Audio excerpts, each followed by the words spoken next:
Minutes looks back at what the youth of yesteryear were doing under the bedclothes.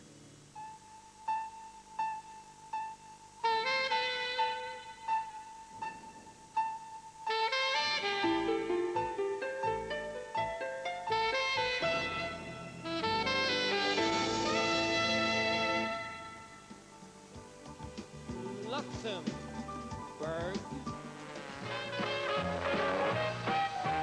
This is your friendly station, great 208, the ring-a-ling-twinging station of the stars. In the days before rock and roll,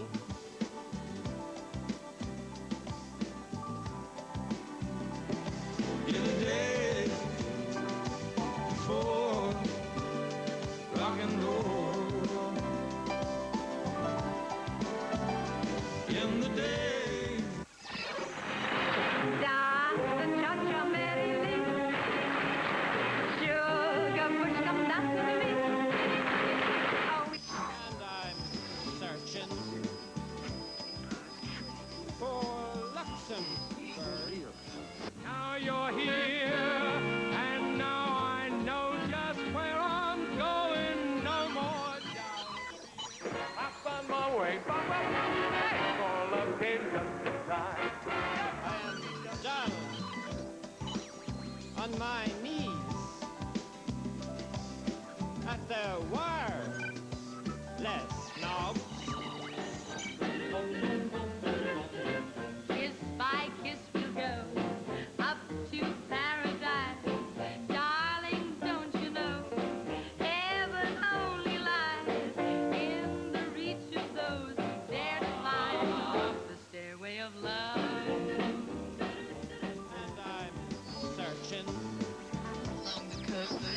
for Luxembourg. Why don't you make a date with 208, your friendly station, and to save the nation, hear your favorite disc jockey spin the hit. Radio Luxembourg is to stop broadcasting to Britain on medium wave after 58 years. It was the first pop station to be heard here, but recently it's been hit by falling advertising revenue and lower audience figures. We are the Ovaltine, little girl and boy. In the 1930s, advertisers like Ovaltine discovered on Radio Luxembourg the power of commercial broadcasting. With an audience double that of the staid BBC, Luxembourg brought light and warmth into drab pre-war Britain. Ovaltine, we're happy girl and boy. After the war, Luxembourg attracted audiences of up to 9 million with its sponsored entertainment shows. It's Woodbine quiz time. And here's the compere of our show, David Jacobs. I've introduced a most disgraceful program, which I think was called Lucky Couple. We married them round the corner in the registry office and rushed them to the studio, put them on the stage with lots of people, guests of their own invitation, sitting in the audience, and we totally embarrassed them by asking them all sorts of ridiculous questions about themselves. And it was probably in the time when couples hadn't actually been to bed together before they got married. So it was a bit cheeky. And it was presented by Fife's Bananas. And the great thing was that every time I said 1, 2, 3, 4, the audience had to shout out Fife's Bananas. So it was 1, 2, 3, 4, Fife's Bananas, and we threw bananas at the audience. Now that was a classic. Today, fewer than 400,000 people a week make a date with Luxembourg. In future, it'll only be available to people with satellite television.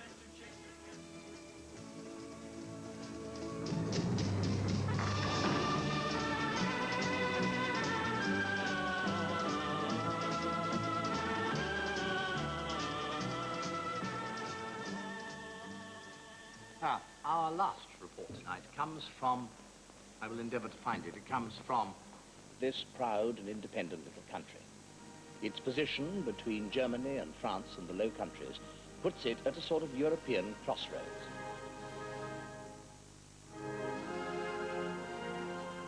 When I was a kid at school, I did not have any idea that Luxembourg was a little country. It wasn't until much, much later. Much later. I mean, I think I was probably I probably already started making records when I suddenly realised that Luxembourg is not just a radio station. It's not just like tuning into the local station. It's a place. I didn't realise it was a place as such.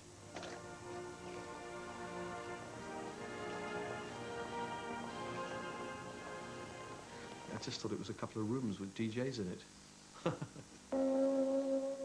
This is Radio Luxembourg, your station of the stars, broadcasting on 208 meters medium wave. It's time for Top 20. Hi, everybody. This is your DJ BA, Barry Aldous, at the microphone. It's great to be with you again. Yes, here we go with all that's best in the world of wax. Pops aplenty in Top 20. And number one on the list, well, they've made it, those sensational Supremes with Baby Love.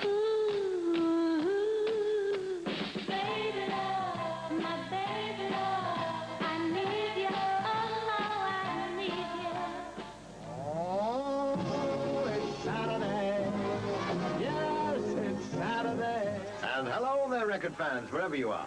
Once again, it's time for another roundup of all your favorite British and American recording artists, brought to you by the Decca Record Company for your special delight tonight. Oh, excuse me, madam. Yes? I work for Luxembourg, you see. Oh, I am sorry. I'm afraid I can't help you. No. I was hoping you'd play chaperone to this young fella. Hey now, this is Britain's longest-serving, solid-sounding, super-duper smile station. The station that spots a successful sound soonest. And this is your royal ruler. I wouldn't fool you. Nothing could be cooler. This is Tony Prince. Hi, kids. The station closing, it is a very historic occasion, because you know something very special is over. It's meant so much to me personally. But it started long before I worked for it. I mean, it was what we used to listen to at night when you were a kid. The family would gather round the mains receiver and Dad would try and get rid of that. Down there, we are the Oval Genius. And we'd put up with all that noisy static because there was nowhere else to go for your musical entertainment in those days. So I remember very distinctly a big coal fire in, you know, a Northern England home, and Sunday night listening to the chart show, the Top 20, and,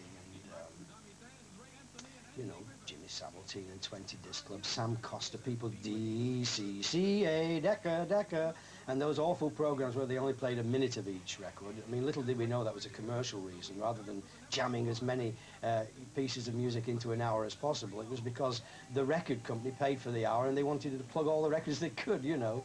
We didn't realize that in those days. In fact, I think Luxembourg was taking legal payola long before there was any scandal or even the word payola meant anything. You know, they were actually taking money for playing records. And there was nothing wrong with it in those days, or it didn't seem so.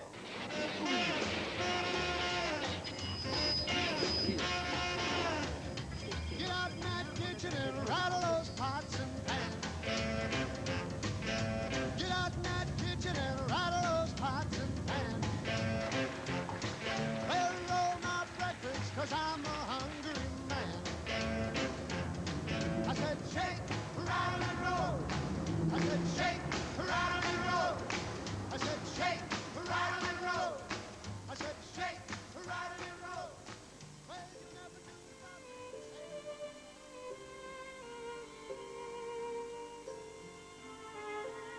When I first heard this fantastic radio program, Radio Luxembourg, it was absolutely unbelievable being a kid, because we was only used to the very stuffy, stagey BBC with its Mantovani, and the nearest you ever got to rock and roll was Billy Cotton and his band show.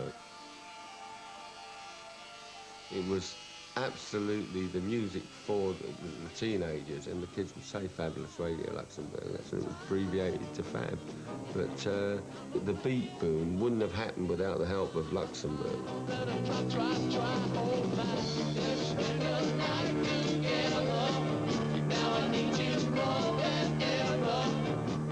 And when I first got into rock and roll and being a singer, when I heard that, it's because of Luxembourg I became a singer. So Luxembourg's to blame, or those terrible records I've made. Ready, Dave? Wakey,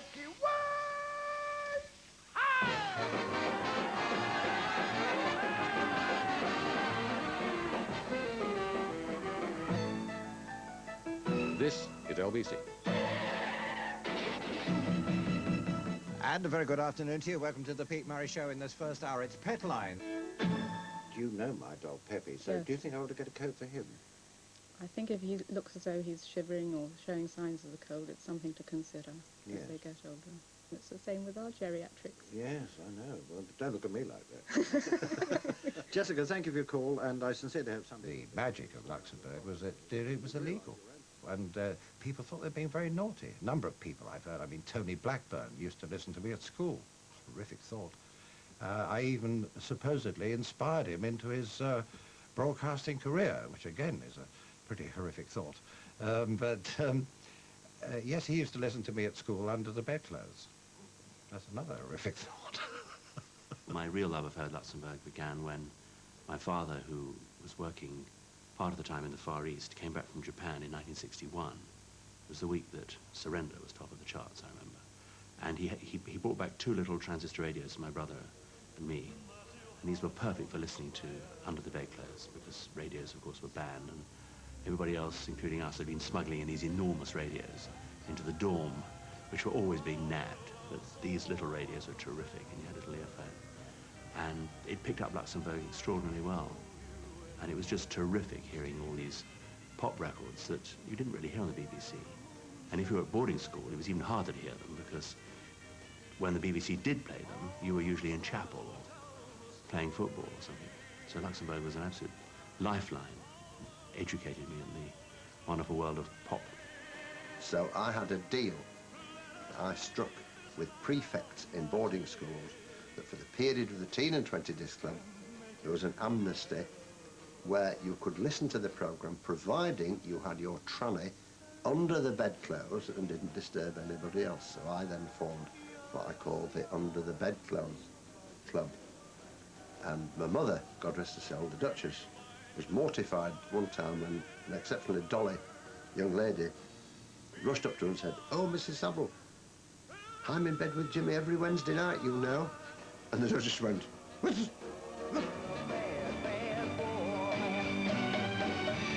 So there he was, lead singer of Man for Man, the original lead singer, Paul Jones. I've been a bad, bad boy. It's just come around 5 to midnight, my last 5 minutes on 208.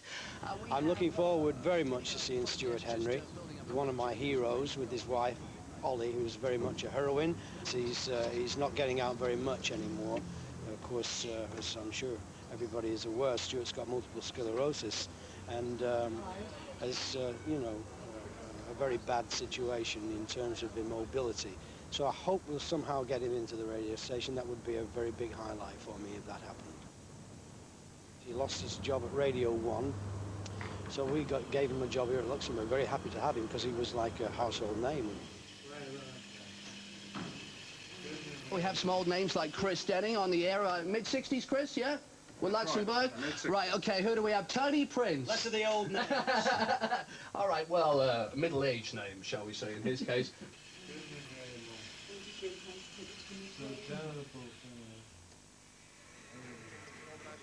This as quickly as we can, everybody, please, because we've got something going on here that I really wouldn't like to get interrupted, so as quickly as you can. Hello there, is this Andy Raymond? Jeff Raymond, regular. Hi, man. On the line, please. Good to see you. Hello, Tony. How are you? I didn't come to see you today. So, we're marking the end of 208, 1440, but we're looking ahead to the future on the Astra satellite. In stereo.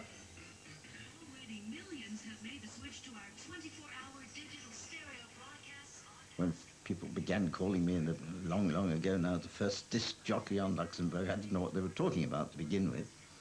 And then when I heard a disc jockey or two, I realized that what they did usually was to link 2 sides of a gramophone record or 2 different records with a whole lot of inconsequential chat, which might be quite amusing, but didn't mean anything. It's the national program from London. We begin this evening with a Well, I don't think Radio Luxembourg would have got anywhere had it not been for the BBC's policy. Really, BBC scored a marvellous own goal by allowing Radio Luxembourg into the British broadcasting field. And it did that because of its Sunday programme policy, which had been Reith's policy right from the beginning. Heavens declare the glory of God, and the firmament show it his hand. In 1927, Lord Reith became the Director General of the new British Broadcasting Corporation. He was, of course, the son of a very austere Presbyterian minister, and this was reflected in the programme policy of the BBC. That is a policy of treating Sunday as a different day from all the others. And that on that day, one should devote oneself primarily to religious feelings and not to frivolous entertainment, considered by some people as sinful, you know, and couldn't be allowed. So, what did they do? They tuned to Luxembourg.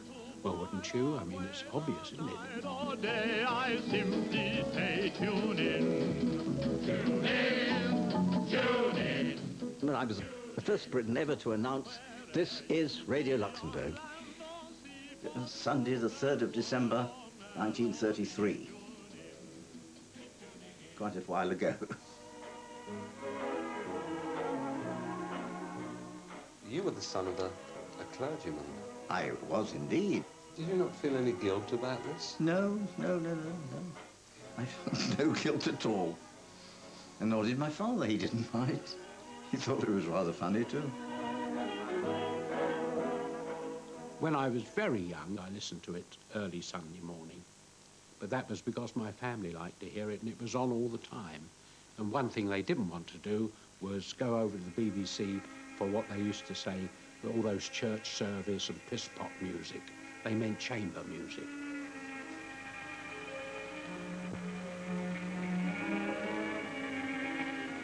The makers of Vile Beans present Rhyme with Reason.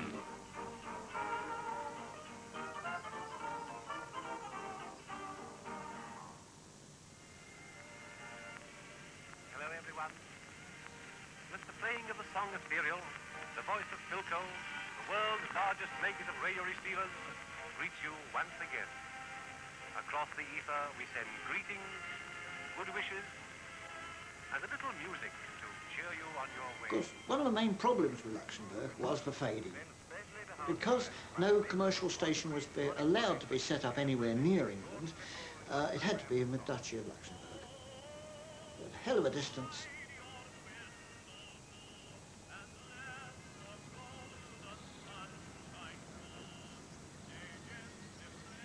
Germany calling, Germany calling, Germany calling. Here are the Reichssender Amboy, Station Bremen and Station... The British Ministry of Misinformation has been conducting a systematic campaign of frightening British women and girls about the danger of being injured by splinters from German bombs. Lord Hall, William Joyce, he was a local man, lived over in Dulwich Village. He sympathised with Germans, and he wanted to get into broadcasting. He probably couldn't do it over here, so he tried with Germans, and they were very pleased to accept him as a broadcaster. And he broadcast from the old Luxembourg transmitter, which the Germans had took over when they overrun the Duchy of Luxembourg. He wasn't worried about the rest of Europe, because Germany had very carefully destroyed all the wireless sets belonging to the countries it overrun. It was their principle to kill all their radio sets. If you're caught listening to radio, you could be shot. Indeed, Mr. Churchill, with quite unusual frankness, admitted that the military results of the Belgian capitulation would be very grave. When this spiteful old creature, blind with prejudice... Eventually, we captured William Joyce. He brought back to his country and finally hung at Wandsworth, not more than 5 miles from where he spent most of his life. And there was a few shots at trying to get him off, reprieve and appeals, but he was very, very guilty. He was a traitor, if ever there was one. Es lebe Deutschland, and farewell. Somebody met me in Selfridges one day and said, "Good God, I thought you were dead." I'd like to introduce myself to you. I'm Stephen Williams' wife. Are you really? Now then, how about that? Lots younger than he is. There you go. Of course, we had Opportunity Knox was there for very nearly 7 years. Yes. And out of it on Luxembourg came the late David Whitfield, who was a great star all over the world.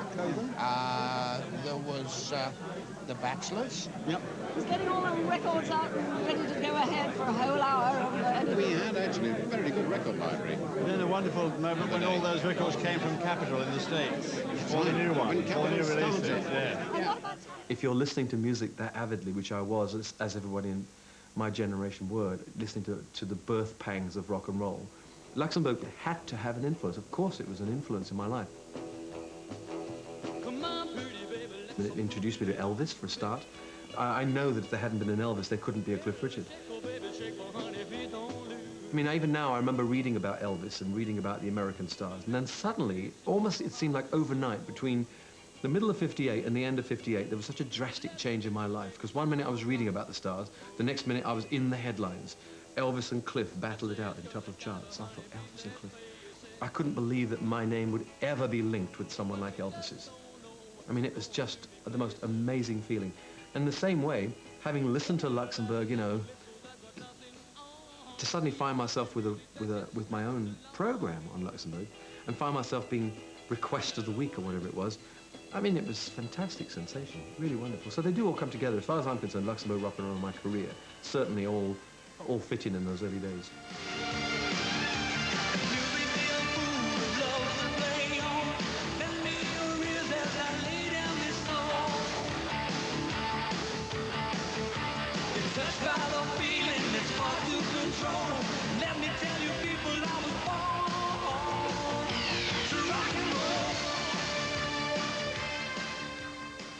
I was the first girl disc jockey, and it absolutely went to my head.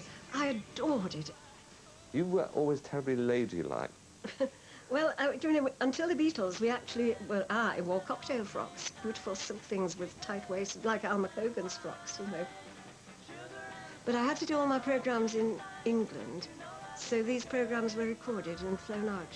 People thought you were in Luxembourg, didn't they? I think they did. It was a big bluff, really. Sometimes I do much more work than Paul, but we won't mention that, will we? And on other occasions, I write 5 songs in a row.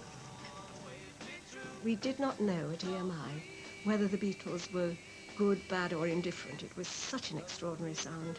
It was quite unlike anything we'd ever heard.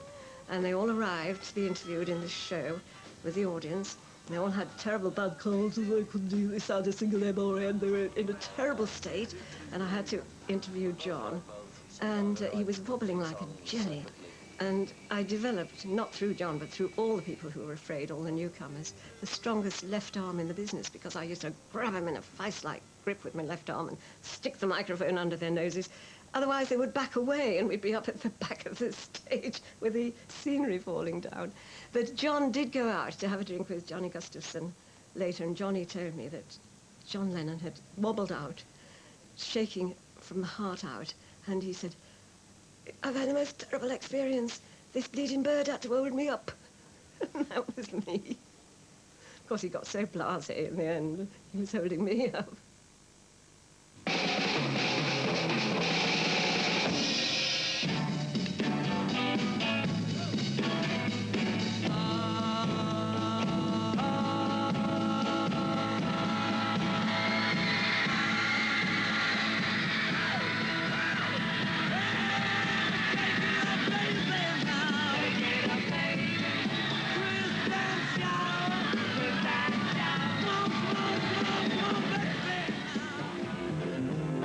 Multitudinous greetings to you, sons and daughters. My name is Noel Edmonds, which probably means nothing to you. It means everything to me, and I hope it means something to 1 or 2 other people.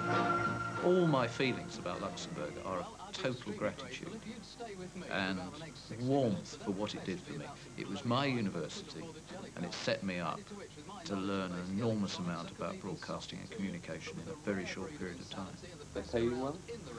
Fantastically well. At 19, I was being paid altogether about £3,500, compared with my father as headmaster of a secondary school getting just over £2,000. I am so grateful for all of the experiences, most of which were totally loony. I mean, I remember when there was a guy called Dave Christian who came out there to join the team, and he arrived in a slightly, shall I say, bombastic way to be polite. I mean, he kind of gave the impression that he knew rather a lot about radio, whereas the rest of us were prepared to admit we knew nothing. And he stood in the corner of the studio while Kid Jensen read the news bulletin. And just before Kid started, I pulled the microphone back and let it go, because it was the one that hung from the ceiling. And Kid read the entire news bulletin going like this. And Christian afterwards said, does that always happen? You know, which seemed a pretty naff question, really, thinking he'd spot the joke. And Jensen's quick as anything said, oh, yeah, you know, and if you get it wrong, that's why Luxembourg fades. London's dance chart at number 6. Here's Quadrophonia. Find the Time, Part 1. Drive time till 7. The Kid at the controls.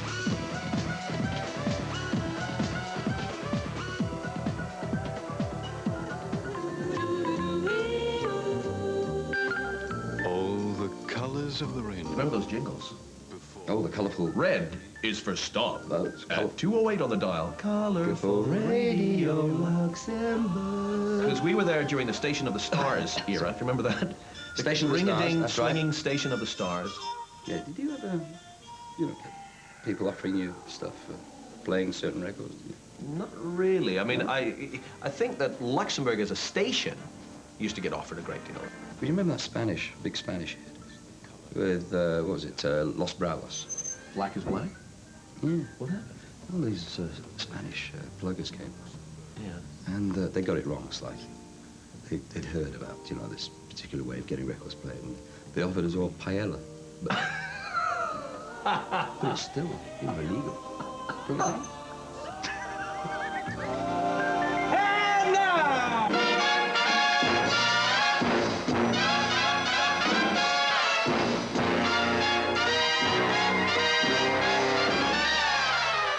Yes, it's 7 minutes past 1 o'clock, and hello, welcome to the Capitol Classic Top 20, when we take you back today 29 years to the 18th of December, 1962, to a chart that has 7 going up, 8 going down, 3 new entries, and 2 that haven't moved at all. No one can make my sunshine smile. On its way down from 12 to 20 went the Everly Brothers, No One Can Make My Sunshine Smile. She goes out 7 nights a week.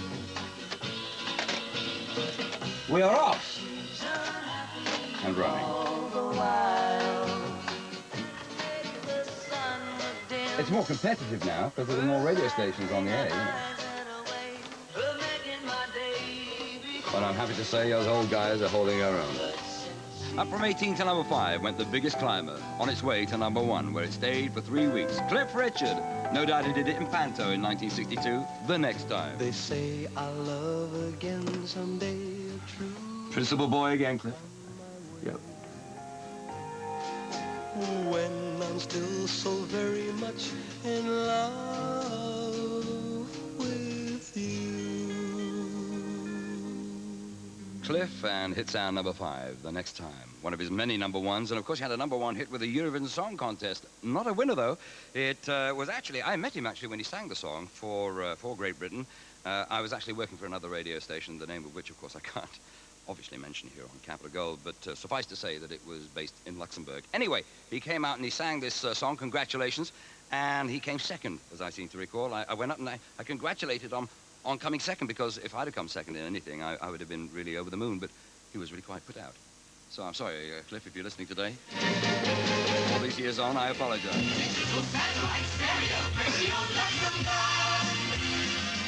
There will be people for decades onwards saying, Luxembourg, is it not going? Is it closed down? And they'll feel a bit as if they've let their subscription to a club fail, and then they're disappointed when they're not allowed in. I mean, for me, Luxembourg was just so precious in my life, but I don't think I could ever argue for it to continue, because clearly time's passed it by. Hey, hi, how are you doing? Jeff Graham here in the hot seat for the next 3 hours, the final programme on radio. It's not supposed to have gone. No, that's the thing, you know, it's... Oh, I think without any shadow of a doubt, it's gone, hasn't it? Well, if you've got an Astra dish or cable television, you can get it. Yes, but if I believe the industry papers, it had got to the stage it would have been easier for the DJs to do house calls to play the records rather than trouble a transmitter. So isn't it better just to accept that it belonged to a different era? When I wake up in the morning light,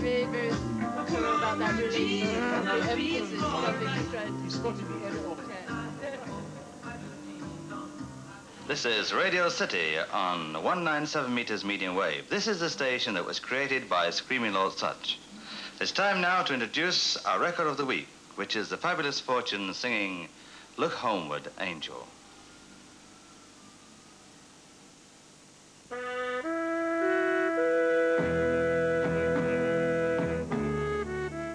Radio Luxembourg, you know, it's casualty of its own success, because it was the first there doing that style of music, and in the 60s along come all the pop pirates to give the Radio Luxembourg treatment all day long, and that's exactly what they did with Radio Caroline, Radio London and Radio Such. So we was all only, you know, imitating Radio Luxembourg. And good morning and welcome to the exciting new sound of Radio 1. The kids had music, their own music, for the first time ever. It was very quickly copied by dozens of other stations doing the same sort of thing. Poor old Luxembourg started to disappear after that. They lost their audience.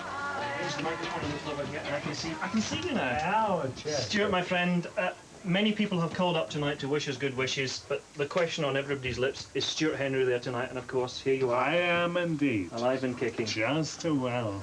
Not kicking, my darling, but certainly alive. Your tongue's kicking, that's all that matters to us. Okay. So, tell us, when did you first come to Radio Luxembourg?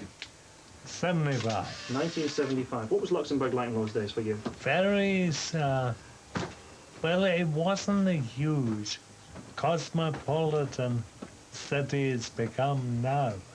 It was quite a little rural type place with strange customs. But my dear friend Tony Prince brought a lovely breath of insanity.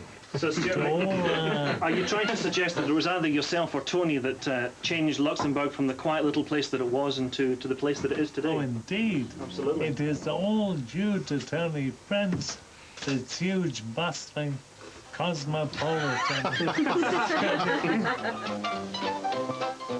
Bob Stewart, close your mouth, you're catching flies. You're catching flies. You've been with the station for what, 69? Yes, 1869. So, Tony, I think the most important part of your career was the times that you met Elvis, because I know that he was very dear to you. But we're going to have a listen to a little bit of tape now. It's actually on record of the night that Elvis popped his clogs and went up to that big... That's a very disrespectful way to put it. Yes, I think that's a bit of a throwaway line for an occasion loud. like this. Elvis Presley, the legendary king of rock and roll, died suddenly in hospital in Memphis, Tennessee tonight. He was 42. Radio Luxembourg was the first radio station in Europe to ever feature Elvis Presley. Here is the message which Elvis gave for his fans across the Atlantic. Just something that I really love the devotion, and that we gotta come see him. We got to. I've been singing it for years, but we will. That promise has not been able to have been fulfilled, but that was probably no fault of Elvis. And can I, Tony Prince, say, on behalf of a radio station who has lived on him as much as he has lived on us, say, God bless Elvis Presley. Well, they've been so long on the street. But your last word on 208 now. Good night. Stephen Williams. As the station goes aloft, I think we should wish it luck, good luck, and as long a happy existence as it had down here on Earth. So goodbye, good luck, and good listening to Radio Luxembourg.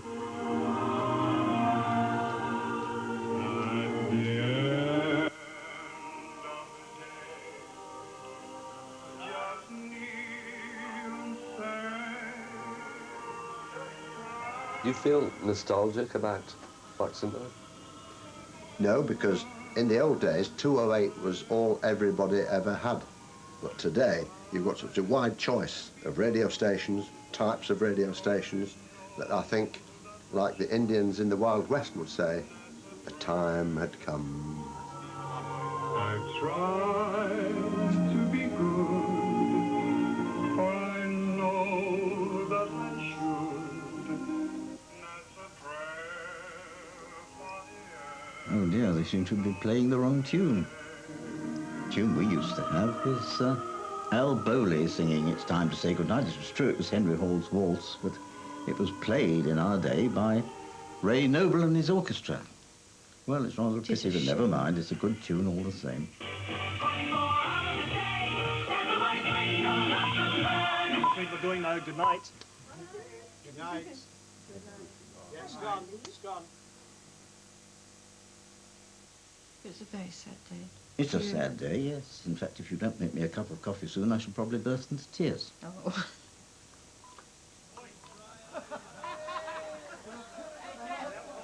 Do you think you're being a bit soppy? Why? What's wrong with that? Is there something wrong with being soppy? Do we all have to be hard-faced about life? This was my life. This is... Eamon Andrews ain't here anymore. This was my life. This was the best... I gave this woman the best years of my life. This lady Luxembourg. The old studio isn't there as we knew it, you know. And the party's over.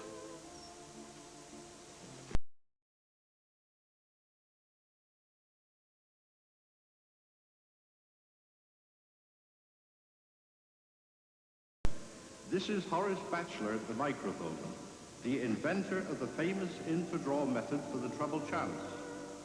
I have myself, with my own coupon entries, won 1,012 first treble chance top dividend. Horace Batchelor, of course, is the ad everybody quotes, and everybody does remember that. Extraordinary. Oh, yes, Keynsham, spelled K-E-Y-N-S-H-A-M, and his infradraw method. He'd won the polls many times, and he was inviting people to write to him. Keynsham, Bristol. K-E-Y... S-H-A-M. K-E-Y-N-S-H-A-M. H. Bristol. Bristol. That must have gone out thousands of times until one guy wrote in once and he said, OK, we know how to spell Keynsham, but how do you spell Bristol? Spelled K-E-Y-N-S-H-A-M. Keynsham, Bristol.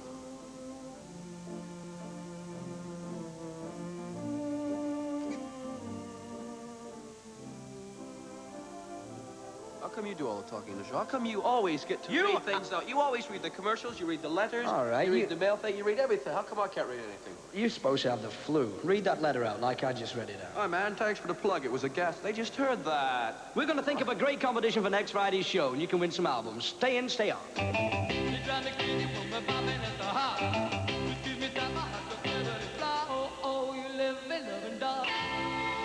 Yeah, there's a guy that did so much for British rock. Cliff Richard, Livin' Lovin' Dog. I've got a great idea for next week's competition. Yeah, we could ask the listeners to name the 4 members of the original Shadows, Cliff's backing group. That would be a good competition. I'm sure. That's easy. Come on, you're from Canada. You can possibly know. You weren't into Cliff Jet Richard. Harris, right? Bruce Welch, Tony Meehan, Hank Marvin. Oh, well, it's kind of screwed that idea up, huh? It's time to say goodnight, and it's time to close your eyes. Let's put out the light till the dawn breaks through the sky. While long shadows creep, may your dreams be sweet and bright. In a moment you'll be sound asleep. It's time to say goodnight. Good night, everybody. Thanks for listening to the radio. And now, goodbye, Ovaltine.